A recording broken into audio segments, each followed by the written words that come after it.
안녕하세요. 인문예술과 감성지능 10주차 세 번째 시간 이어가겠습니다.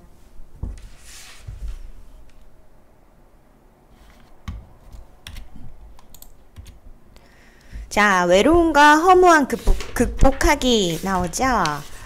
두 번째 시간까지는 삶에서 경험하는 감정들을 어떻게 다룰 것인가.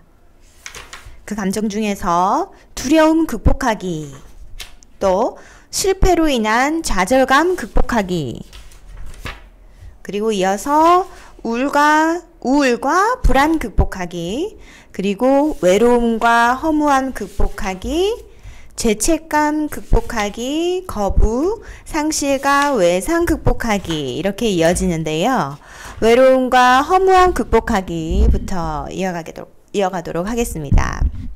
요즘에 우리는 온라인이나 오프라인에서 다양한 사람들을 만나지만 친밀한 만남이 감소하면서 외로움을 과거보다 더 많이 느낍니다. 외로움을 느끼는 사람은 주변 사람들에게 거부당하거나 실망할 것을 예상하고 주변 사람들에게 비판적이거나 자기 비하를 하는 경향을 보이기 때문에 스스로를 더 외롭게 만드는 그런 악순환에 빠지기 쉽다고 합니다. 그래서 우리가 외로움에서 벗어나려면 외로움으로 인한 정서적 고통을 조절하고 인간관계를 어렵게 하는 자신의 태도나 인식을 바꿔야 되겠죠. 그리고 그동안 이렇게 어떻게 살아야 할지 모르겠다는 허무한 느낌이 드는 사람들이 점점 많아지고 있는데요. 우리가 허무함을 느낀다라는 것은 인간관계에서 정서적으로 만족감을 느끼지 못하거나 삶의 의미를 찾지 못하기 때문에 나타난다고 합니다. 인간관계에서 정서적 만족을 느끼지 못하는 것은 어릴 때의 애착 경험과 관련되어 있는데요. 안정 애착을 형성하지 못하면 인간관계에서 아주 피상적이고 고립된 느낌을 느끼거나 타인에게는 관대하고 자신에게는 가혹한 경향을 보이기도 합니다.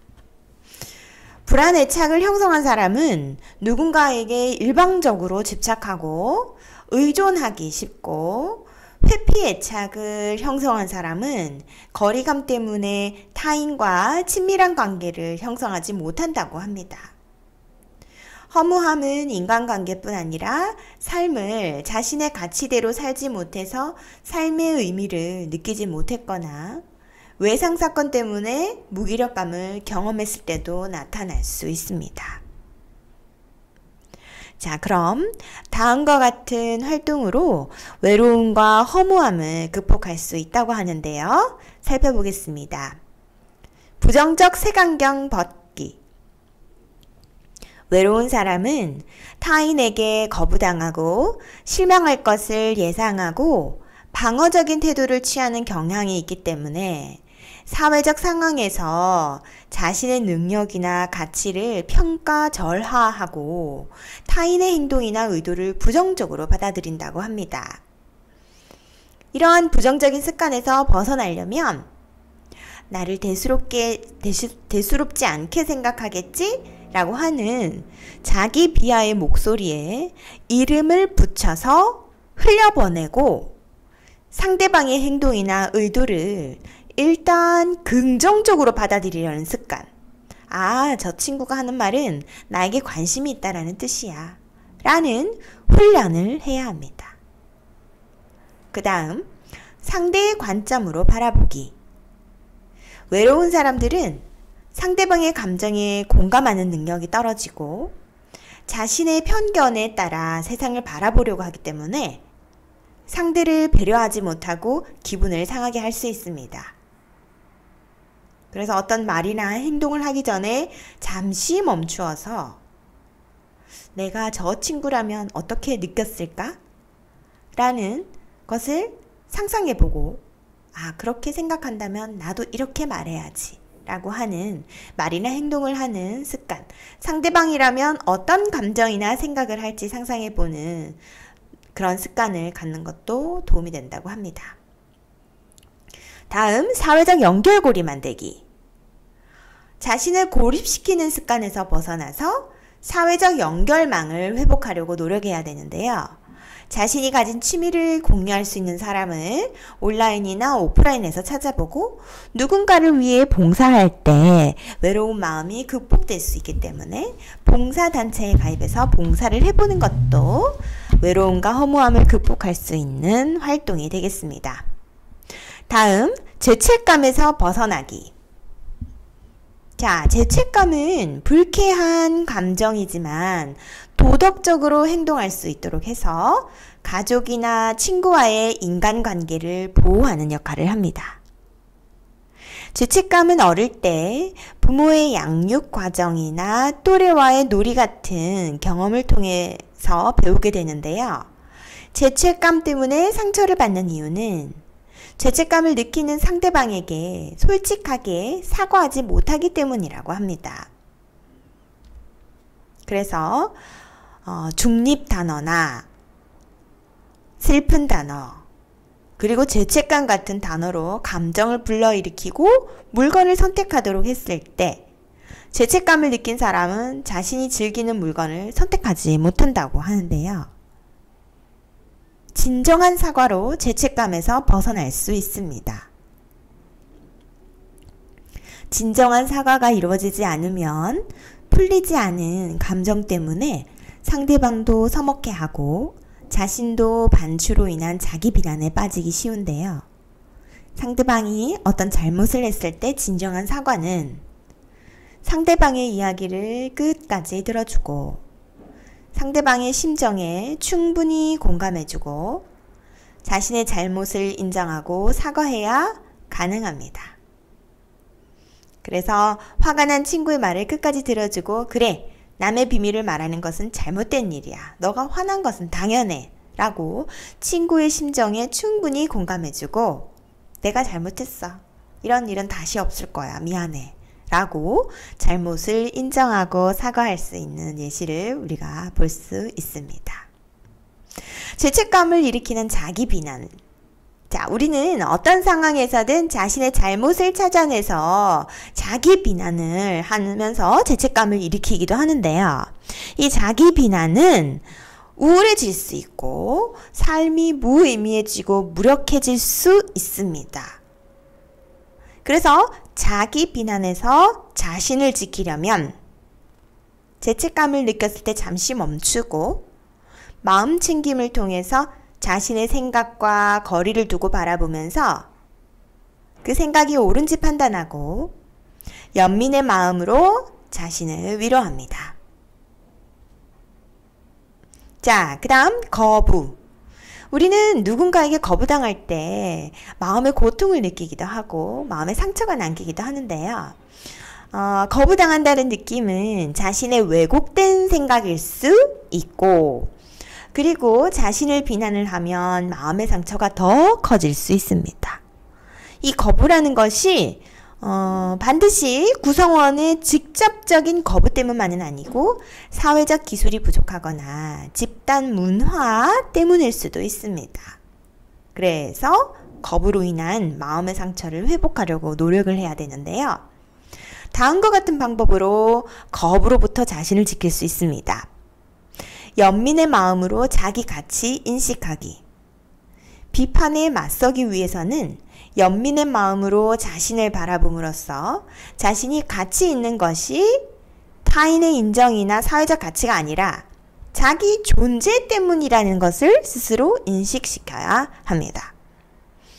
그리고 오프라인만이 아니라 온라인에서도 자신의 생각이나 취향이 맞는 사람들을 적극적으로 찾아서 사회적 소속감을 재충전하는 것도 거부로부터 자신을 지킬 수 있는 방법입니다. 자, 다음 7번째, 상실과 외상 극복하기입니다. 사랑하는 누군가를 잃거나 예상하지 못한 충격적인 사건은 자신이나 세상에 대한 근본적인 가정을 흔들어서 어떻게 살아가야 할지 모르게 만들 수도 있는데요. 이러한 외상 경험은 자신과 세상에 대한 근본적인 가정에 충격이 되어서 상처를 입히기도 합니다. 인간은 자신의 삶에서 겪는 경험을 삶의 의미와 정체성을 찾으려고 하는 강한 욕구를 가지고 있는데요. 그래서 자신에게 왜 그런 일이 일어났는지, 막을 수는 없었는지 계속 반추하게 됩니다. 또한 외상사건과 관련된 단서가 조금만 주어져도 주의가 내면으로 향하면서 과거의 경험을 반추하기 때문에 일상적 삶이나 인간관계를 정상적으로 이어가기 어려운 경우가 많은데요. 외상사건으로 인한 마음의 상처에서 벗어나려면 그러한 충격적 경험을 자신에게 있을 수 없고 있어서는 안 되는 일로 받아들이기보다는 삶에서 누구나 겪을 수 있는 일로 받아들이고 마음 챙김을 통해 부정적 감정과 거리를 둔 상태에서 외상 경험에 직면하여 일상적 경험과 통합되면 과거를 반복하여 반추하려고 하는 경향이 감소하고 마음의 상처도 극복할 수 있게 됩니다.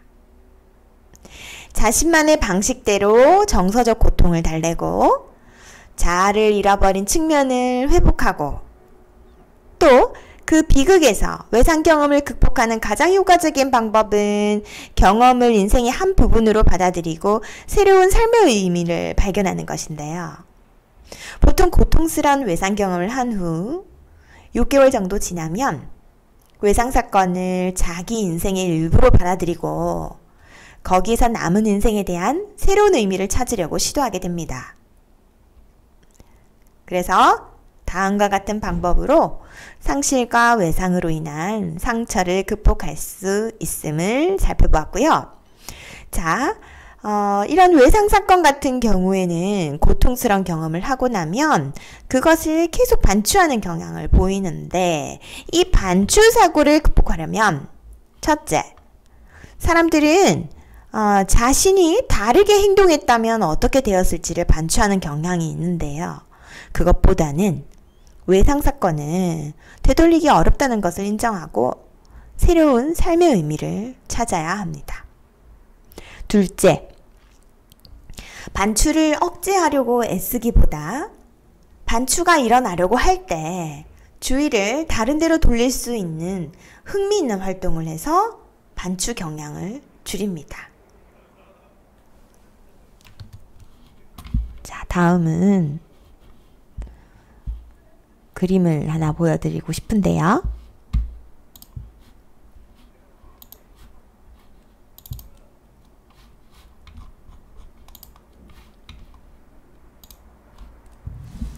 자, 어떤 그림이 보이십니까? 여러분이신가요? 책 속에 파묻혀 계십니다. 그렇지만 아주 공부를 하고 계시는 모습입니다. 편안하게 커피도 한잔 하시면서 아주 즐기시고 계시는 모습입니다. 그렇지만 좀 피곤하기도 해 보이시네요. 자, 그렇지만 혹시 여러분은 이 그림에서 어떤 느낌이 드시나요? 책 속에서 한 줄기 빛이 보이시나요? 이와 같은 분들도 계시나요? 해야 할 것들이 너무 많지만, 학습할 내용들이 너무 많지만 그래도 나는 그것을 즐기면서 여유롭게 그걸 내 삶의 어떠한 긍정적인 것으로 받아들이면서 즐기시고 계십니까? 자, 다음 그림은요. 정진웅의 컬처 엔지니어링, 꿈 냄새조차 아쉬운 대한민국, 이렇게 해서 더는 꿈꿀 수 없으니 아이도 낳지 않는 것이다. 대한민국에서 다시 서려면 꿈꿀 수 있는 나라가 되어야 된다. 라고 하면서 기사에 다음과 같은 그림을 실어 놓았어요. 여러분은 지금 어떤 꿈을 꾸시고 계시나요? 한 줄기 빛이 보이십니까? 여러분과 제가 지금 함께 이 빛을 향해서 함께 걸어가고 있는 느낌입니다. 노래를 하나 소개하겠습니다. 간디 학교의 교가인데요. 저는 이 가사를 너무너무 좋아하거든요. 자, 제목은 꿈꾸지 않으면입니다. 가사를 한번 제가 읽어볼게요. 꿈꾸지 않으면 사는 게 아니라고. 별 해는 마음으로 없는 길 가려내. 사랑하지 않으면 사는 게 아니라고. 설레는 마음으로 낯선 길 가려 하네. 아름다운 꿈 꾸며 사랑하는 우리, 아무도 가지 않는 길 가는 우리들, 누구도 꿈꾸지 못한 우리들의 세상 만들어 가네. 배운다는 건 꿈을 꾸는 것, 가르친다는 건 희망을 노래하는 것. 배운다는 건 꿈을 꾸는 것, 가르친다는 건 희망을 노래하는 것. 우린 알고 있네. 우린 알고 있네. 배운다는 건, 가르친다는 건 희망을 노래하는 것. 이렇게 여러분과 제가 공부를 하고 있고요. 배우고 또 서로 가르치기도 하고 있습니다. 그러면서 우리는 꿈을 꾸고 있고요. 또 이 배운다는 거는 꿈을 꾸는 것이고, 가르친다는 건 희망을 노래하는 것이지요. 이렇게 해서 여러분하고 저하고 함께 꿈을 꾸고 있고 또 희망을 함께 노래하고 있는 건 아닐까 하면서 이 노래를 연주해 드리도록 하겠습니다. 간디학교의 교가 꿈꾸지 않으면입니다.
네, 잘 들어보셨습니까? 여러분이 함께 노래했으면 좋겠다라는 생각에서 제가 가사를 드렸는데요. 아시는 분은 함께 노래하시면서 즐기시면 좋을 것 같아요. 자, 이번에는 테너의 노래와 함께 감상할 수 있도록 피아노는 김근혜, 노래는 테너 최희진 교수님께서 하도록 하겠습니다.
네, 잘 들어보셨습니까? 여러분 어떻게 들으셨는지 매우 궁금합니다. 연락 주실 수 있는 분 연락 주세요. 네, 이것으로 10주차 세 번째 시간 여기까지 하도록 하겠습니다. 이번 주도 수고 너무 많이 하셨습니다.